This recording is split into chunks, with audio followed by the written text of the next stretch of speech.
The NBA preseason is finally here. The regular season is almost upon us, so I am going to go through each player and choose one particular stat per player that I'm going to be watching that I think is important for that player coming into this season, whether it's something that that player can improve on or just something that's going to get that player minutes coming into the season. I'm going to go through every player on the team, including the two-way players. Not including the training camp invites, sorry, Terry Taylor and Boogie Ellis. Maybe by the time you're watching this, one of those guys has been signed to the empty roster spot. But as of right now, I'm not going over, Scal and Broderick Thomas. Although Mike Brown did praise Terry Taylor for crashing the glass and defending well, praised Boogie Ellis for using his speed really well defensively. So maybe one of those guys gets that last roster spot.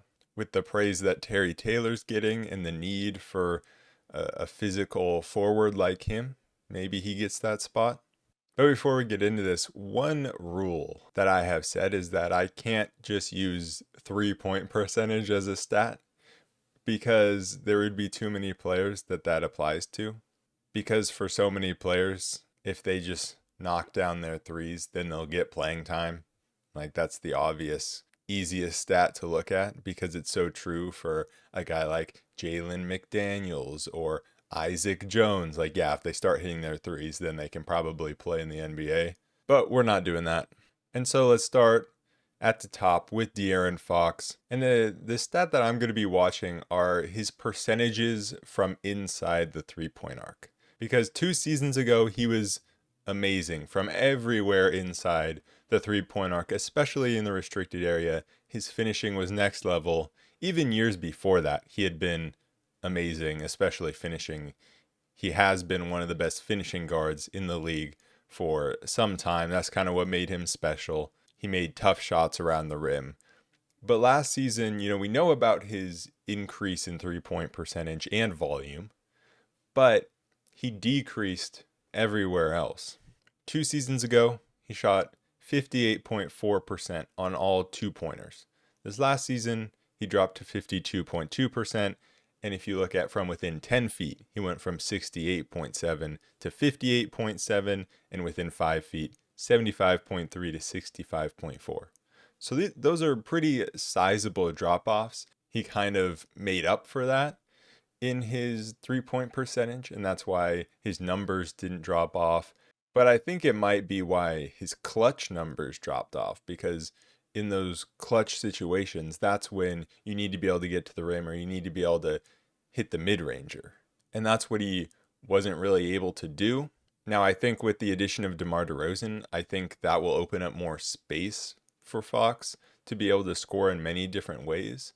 I think another good stat that could have been the stat to watch was how many catch and shoot attempts he gets from 3, because I think he's going to get more open shots from 3 and he doesn't need to take as many off the dribble. So that will be interesting. But if Fox can get back to where he was from the mid-range and also finishing inside, that combination of him and DeRozan is going to be so incredibly lethal and impossible to stop, especially down the stretch of games when those mid-range shots become more important.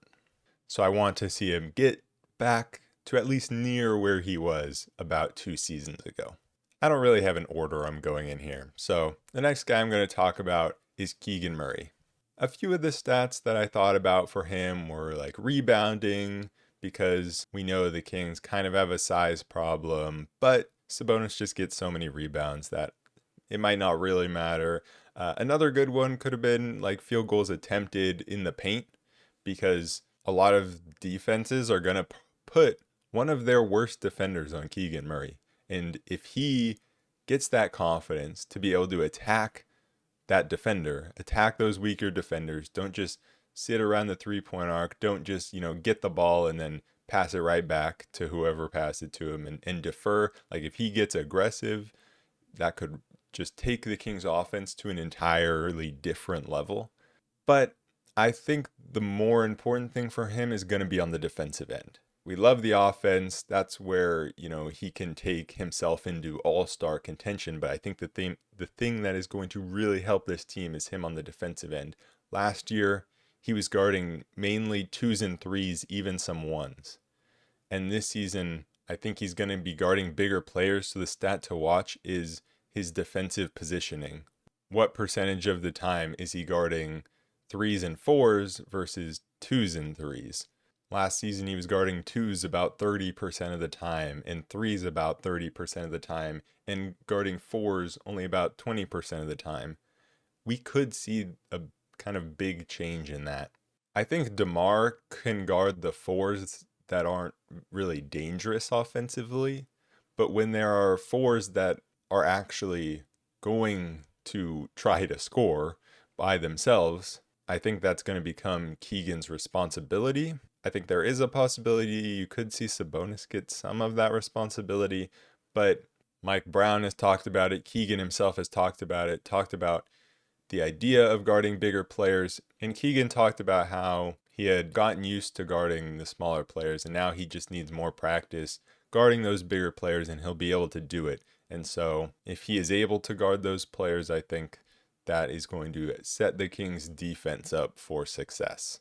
Now let's move on to Domantas Sabonis. The biggest thing that I'm looking at for Sabonis coming into the season is kind of how his relationship with DeMar DeRozan evolves and how quickly they can really help each other.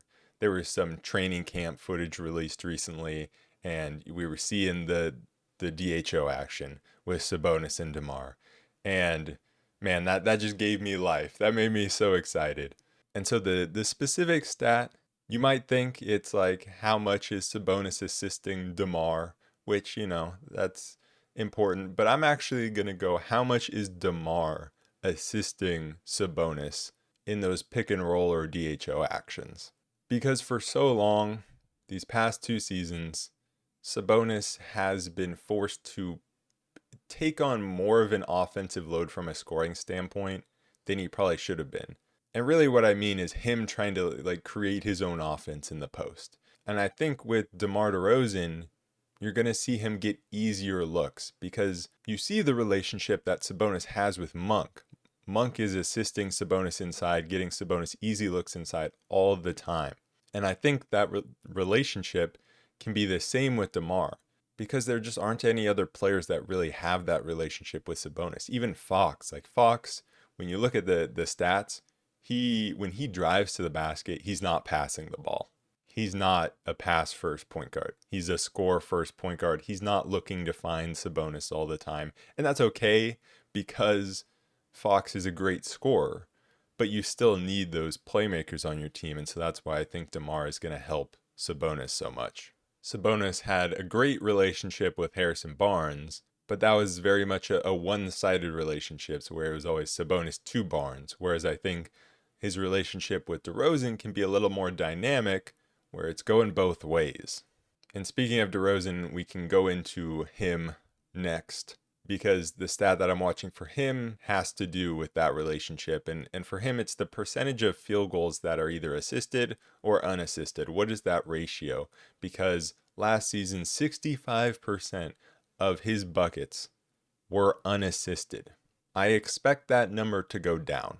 Just looking at the way that he has been utilized in these videos about training camp, we don't get to see a lot, obviously, but we get to see those DHO actions. We get to see him playing within the offense. I think he'll be able to adapt, and I think you'll see less isolation, although I think him being able to play in isolation is good for the Kings offense and adds a different dynamic. I don't think you'll see that being used as much as it was with the Bulls. And so with DeMar, it's like, can he play off Fox at times? I think that relationship with Sabonis is going to be great. But how is he off the ball when Fox has the ball? That's the one real question mark. Because it's not like teams sag off DeRozan, but can he hit those catch and shoot 3-point shots, especially in the corners? Or how can he attack off the space that Fox creates? And then the last guy of the so-called Big Five, we have Malik Monk. And with Monk, I'm just going with clutch minutes played. Last season, he had to play in the clutch. There just wasn't enough playmaking on this team for him to not play. I've talked about the game against the Magic a million times where he was having a horrible game and they didn't play him down the stretch, and the Kings just almost collapsed. But now that has changed. And so, I talked about this big five. Well, is that big five the closing five? How much opportunity is Monk going to get down the stretch of games? With DeRozan coming in, you need that defense, which is why Keon Ellis looks like he's going to be the starter, which makes sense. So where does that leave Monk? Is he able to earn those minutes in the clutch? He'll have to up his game defensively if he wants to do that. I'm sure there will be times where he's in those closing lineups, but I just think it'll be less often. And so the stat that I'm watching is how much is he really in those closing lineups? How many clutch minutes is he playing? Now for that other starter in Keon Ellis, I thought about maybe assists per game for him because he showed that ability to kind of have secondary creation, secondary playmaking, good passing. When he was attacking closeouts, he averaged 1.5 assists per game last season. He averaged 2.5 assists per game in 27 minutes per game when he was a starter. And so that kind of relates to how defenses respect him. Is he shooting well? So is he getting run off the line and then in those positions to make the plays? But I think the more important statistic for him is foul trouble. So fouls per game or fouls per possession, because he was at 4.1 fouls per 36 minutes last year, and he needs to be able to stay on the court because the way that this Kings lineup works is because of his defensive presence in the starting lineup. He needs to be able to stay on the court to guard the other team's star guards, because what happens if he isn't? We don't really have anyone off the bench that can do that because Devin Carter's injured. Jordan McLaughlin can guard certain players, but is too small for some of the bigger guards. We have no idea if Colby's going to be able to, play any minutes like that. And so what happens if he gets into foul trouble? Then Keegan Murray has to take on some of that responsibility to slide down and guard some of the guards. Fox can be a good defender, but a lot of times you need more than one good guard defender. And so Keegan would have to slide down. That leaves the front court even more vulnerable than it already is. It's starting off pretty vulnerable, and you're just exposing it even more if Keegan has to slide down and guard guards. Like I was talking about before, we need Keegan to be able to guard the bigger players coming into this season. So Keon just has to be able to stay out of foul trouble, which is my big worry for him coming into this season. Kevin Huerter is the next guy, and for him, it's pretty similar to De'Aaron Fox. It's that scoring in the mid-range and floater areas.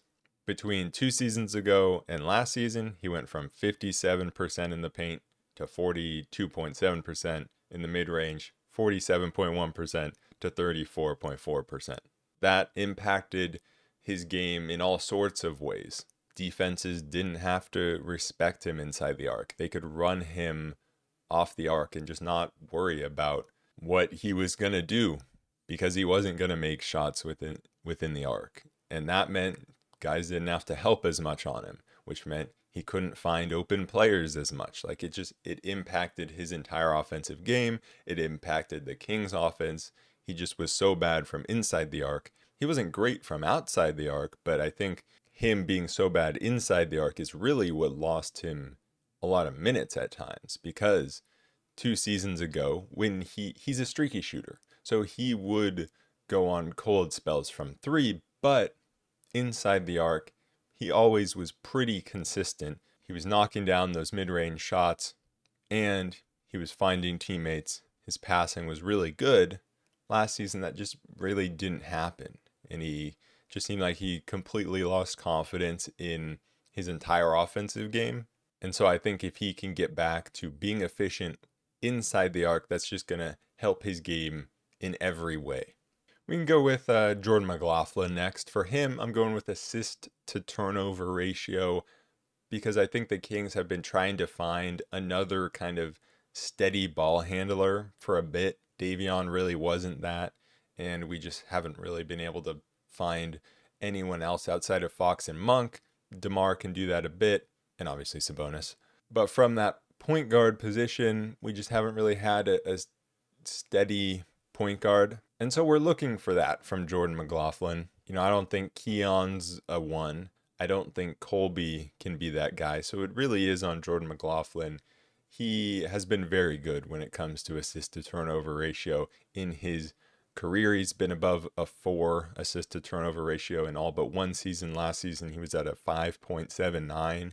He just doesn't turn the ball over much. It's not like we need him to do a whole bunch offensively. Like, we don't. We just need him to be a solid player who doesn't make mistakes with the ball. We need him to be able to steady the ship in times when things get chaotic, because there were too many times last season where it just felt like nobody could hold on to the ball. No one could make a good decision with the ball. And we would go through massive stretches of games where we just kept turning the ball over, and other teams would go on massive runs. Obviously, the one that comes to mind is the Suns game, but that was an extreme example of that. And that was with the starting lineup in. But I hope that McLaughlin can come in and be just a solid player who calms the ship at times. I don't know if calms the ship is a thing, but I'm going with it. With Trey Lyles, I'm going to go with free throw percentage. And really, I'm just using him as an excuse to talk about free throws as a whole for the entire team. Everyone needs to be better, but Lyles is one of those guys because he can get to the free throw line. He attacks the rim well. He gets offensive rebounds. And so when he's putting himself in those positions, he's getting to the free throw line. And he shot 70% last year after 2 80+% seasons. And with a guy like him, he's getting there a good amount, but it's nothing like Fox or Sabonis. Sometimes a season where you're just not shooting well happens because it's not the biggest volume, but we need him to shoot better from the free throw line. We need everyone to. Other than that, I just think you know what you're going to get from Trey if he's healthy. He talked about wanting to be a more consistent shooter. He shot, like 38.4% from 3. I don't know, that's just the number that comes to mind. I think that might be it, which was very good for him, but he does go through these very cold spells from 3. And so that's probably what he's talking about when it comes to that consistency shooting the ball, and also free throws. He probably was talking about that as well.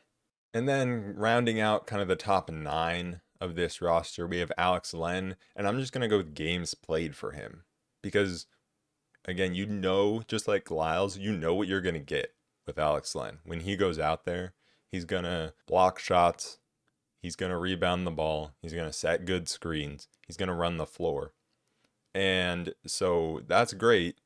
But these last 3 seasons with the Kings, he's played 39 games, 26 games, 48 games. Some of it due to injury last season, but he just, during the regular season, he hasn't established himself. Mike Brown doesn't feel like he has, I guess.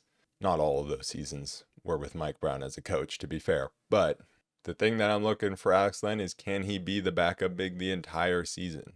At least for, a good maybe 2/3, as opposed to just playing 20 games and then at the end of the season playing for a couple weeks and being like, yep, he's the guy in the playoffs again. It's like, is that really necessary this season? Hopefully not.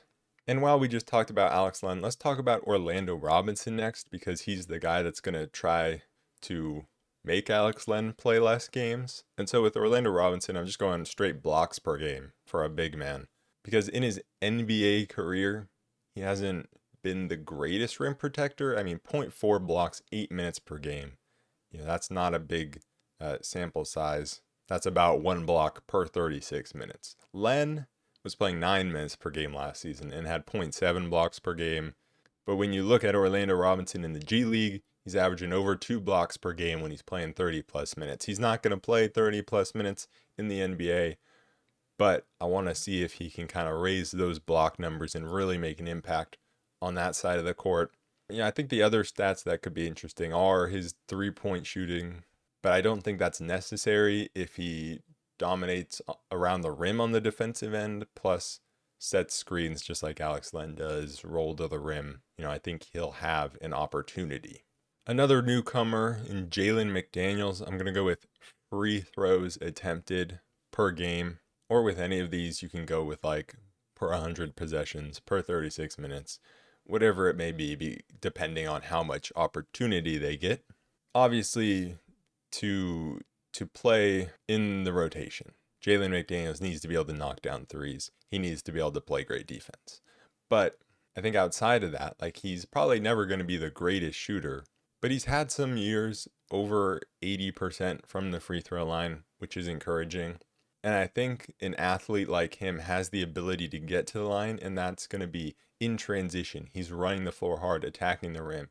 Off the ball in the half-court offense, he's cutting to the rim, just finding ways to get the ball inside the paint, and hopefully that would be reflected in his free throw numbers. And so I just want him to be able to impact the game in that sort of way, and that'll definitely help him get on the court. Our rookie, Devin Carter, obviously going to be injured to start the season, which is unfortunate. So we don't really know how much he's going to contribute. We don't know when he's going to be back. But when he does get back, it's going to be doing the little things out on the court that's going to get him minutes. And so I'm going with rebounds per game because we know he was an amazing rebounder in college. And I think for a guy, especially of his size, rebounds can kind of indicate a good feel for the game, and obviously good hustle for a guy that's going to be a role player. And I think the Kings at times are going to need guards to rebound the ball. That was a big part of last season because we don't have the biggest front line. So I think he can help in that, and I think being that type of hustle player is what is going to get him minutes in the Kings rotation when he comes back from that injury. And then the last non-two-way guy is Colby Jones. And for him, I'm breaking the rule of three-point percentage, but I think it's fair for him. When a guy shoots 9.1% from three as a guard, as a guy who's supposed to be able to shoot threes, I feel like it's fair to be able to break my no three-point percentage rule for him because he just needs to be able to hit threes at better than 9%. It looks like a typo. Like, I get he didn't get the most opportunity, but there were enough threes that it shouldn't be 9%. And he wasn't that great in the G League either. He wasn't very good in Summer League shooting from deep. He filled up the box score in the G League, contributing in every other way except from the three-point line. But if he wants to be in the NBA, he needs to be able to shoot threes at least slightly below average, not like 30% below average. It's not quite 30%, but still. He was shooting low 30s in the G League this season from three. And so it's as simple as that for him. His shot doesn't look great. It's not all that appealing to look at. He doesn't look good shooting off the bounce. So it's going to be specifically the catch and shoot threes that I'm looking at. Then we can move on to our G League guys. We can start with Mason Jones, Mike Brown. Talked about Mason Jones as one of the standouts in training camp in the first couple of days. And he was talking about how Mason Jones was learning how to kind of hide his weaknesses. And it's kind of unclear how he'll be used because he's in the G League, he's the point guard. And so I'm going with assist to turnover ratio because he's had turnover problems in his career. So it's going to be similar to Jordan McLaughlin because I think that's how he can get minutes, is if he's in that role and making smart decisions with the ball. And he gives the Kings size at the point guard position if that's where he's playing. But he limited his turnovers last year in Stockton, especially compared to years past. And he had even more opportunity on the ball and even more of a burden to be the creator in Stockton last year than he had in past years. And so it looks like he's improving on that. From what Mike Brown says, it seems like he's improving on that. But, in Summer League, you could still see it at times. Like, he would make these amazing plays and then he would throw a bad pass and it would be a turnover. And so that's really what he needs to clean up, I think. But I am a big Mason Jones fan, and I think he has a shot to be something on an NBA roster. For Isaiah Crawford, I think it's going to be interesting kind of what role he plays in Stockton. How much is he being used? How much is he on the ball? It's also going to be interesting how many minutes he gets at an NBA level. But for him, I'm just going straight points per game because I'm interested, and this is really in Stockton, I'm interested in how involved he can be in the offense in the G League, because in Summer League, I think he did a really good job of not being utilized a lot. But when he did get the ball, he would take his opportunity and he'd be able to score the ball in mainly from catch and shoot threes, but also in different ways. And so that's what I'm interested in, is can he score in different ways? Because if he is kind of a 3-and-D guy at the NBA level, he still needs to be able to attack closeouts. He needs to be able to finish around the rim. He needs to be able to do those basic things. And so I'm looking for him to kind of be dominant in those ways in the G League, because in college, he had a role at Louisiana Tech where he was on the ball more. And I think he had more turnovers per game than assists per game, if I remember that correctly. So, he was out there kind of in an uncomfortable spot where a lot of the burden was put on him, and he scored a lot. And so he needs to be able to kind of take that and be able to utilize those different ways that he can score, but utilize them in the right ways where he can make an impact in the limited touches that he gets in the NBA. And then the very last guy is Isaac Jones, and I'm going with stocks, so steals and blocks, because he's just coming in as an athlete on the defensive end of the floor. Of course, he needs to be able to do something offensively to be able to get an opportunity at the NBA level. But I'm more worried about the defensive end, because for a guy that's supposed to be this great defender, I think in Summer League, he looked a little slow in processing what was going on the defensive end. And so if he can get a whole bunch of stocks defensively in Stockton, then I think that will be a good sign for his improvement in processing on the defensive end of the floor. But that is it for all of the players that are rostered by the Kings. Like I said, other than the training camp invites, hopefully I didn't miss anyone. I don't think I did. But if you are still watching at this point, make sure to leave a like, comment, subscribe, help me out in those free ways. And as always, shout out to Cody Willis and Joe Mama for being members and supporting in non-free ways. I always appreciate that. The next time I'm on here, it's probably going to be after the first preseason game, which is exciting. For some reason, the Kings don't play for a while compared to other teams when it comes to the preseason. I think like 5 or 6 days after the first actual preseason game start. So we have to wait a little bit as Kings fans, but still, it's right around the corner. So I will see you guys then. Peace.